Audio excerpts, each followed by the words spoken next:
Hello बच्चों, कैसे हैं आप सभी लोग। आशा करते हैं कि सभी बच्चे इस समय स्वस्थ होंगे और अपने अपने घरों पर ही होंगे। बच्चों,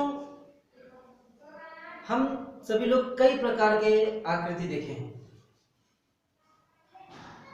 कुछ आकृतियों के उदाहरण जैसे कि आपने वर्ग देखा, वृत्त देखा। तो एक ऐसी आकृति जो आपके राह चलते हुए आपको हमेशा दिखाई देती है।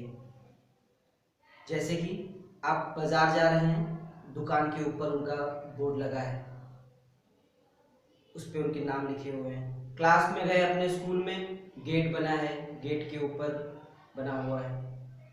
क्लास के अंदर एंट्री कर रहे हैं तो दरवाजा उसी रूप का है। बेंच डेस्क जिस पे आप बैठते हैं वो उसी आकार का है। आप पढ़ते हैं जिस चीज को लेकर, अर्थात आपकी पुस्तक, वो भी उसी आकार की है। क्या कोई ये बता सकता है कि उस आकार का नाम क्या है? वेरी गुड बच्चों, आपने बहुत सही बताया। आयत, आयताकार, रेक्टेंगल, रेक्टेंगुलर एरिया।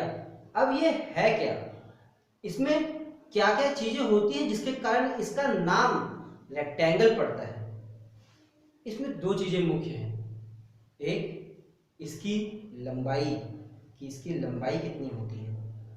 दूसरा, इसकी चौड़ाई कितनी होती है। इसमें कितनी भुजाएं होती हैं। तो जैसा कि आप देख सकते हैं, इसके पास दो चौड़ाई होती है, एक चौड़ाई ऊपर होती है, एक नीचे, और दोनों साइड से इसकी लंबाई होती है।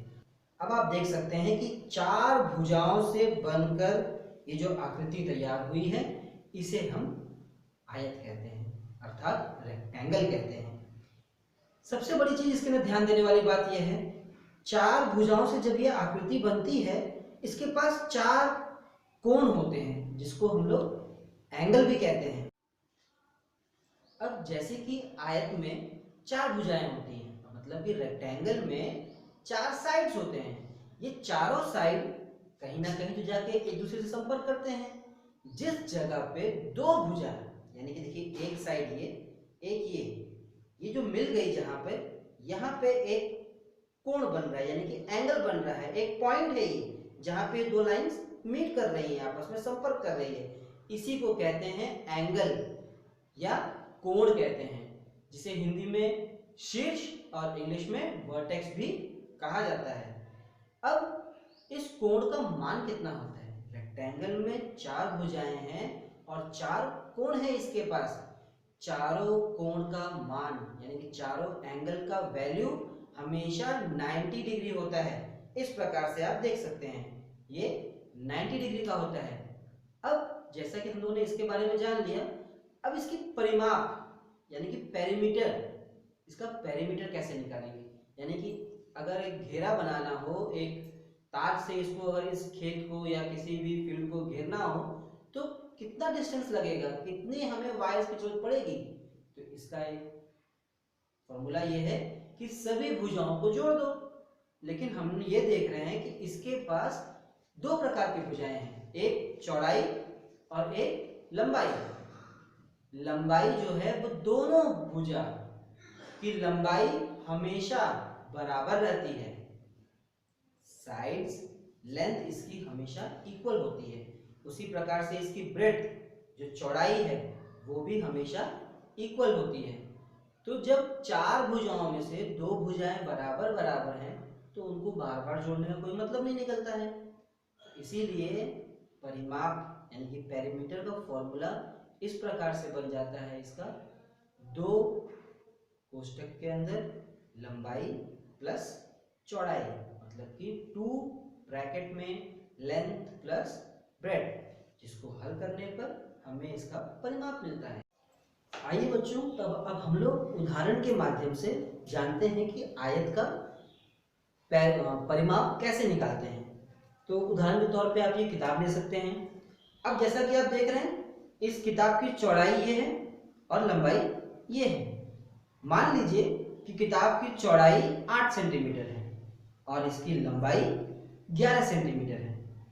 तो चौड़ाई और लंबाई, तो परिमाप का सूत्र हमने क्या देखा है अभी, 2 गुणे कोष्टक में लंबाई प्लस चौड़ाई। तो लंबाई के स्थान पर आप 11 रख देंगे और चौड़ाई के स्थान पर 8 रख देंगे। अब 8 और 11 को जोड़ने पे उत्तर क्या आएगा बच्चों? वेरी गुड, उत्तर आता है 19। अब 19 को 2 से गुणा करने पर क्या उत्तर आता है? उत्तर आता है 38 यानी कि 38। Very good.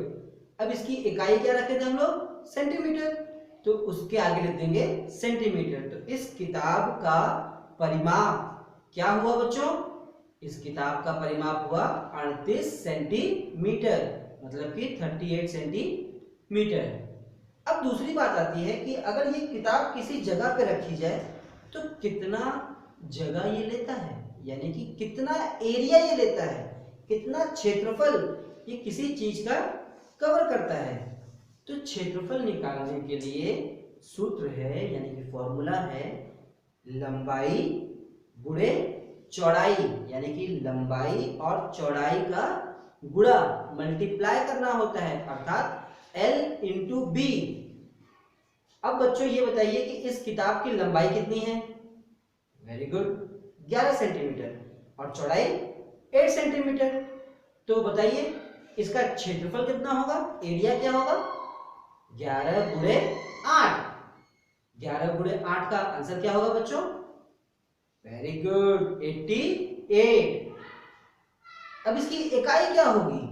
इकाई इसकी सेंटीमीटर स्क्वायर, क्योंकि सेंटीमीटर को यहां मल्टीप्लाई किया गया है, इसीलिए इसकी इकाई क्या होगी?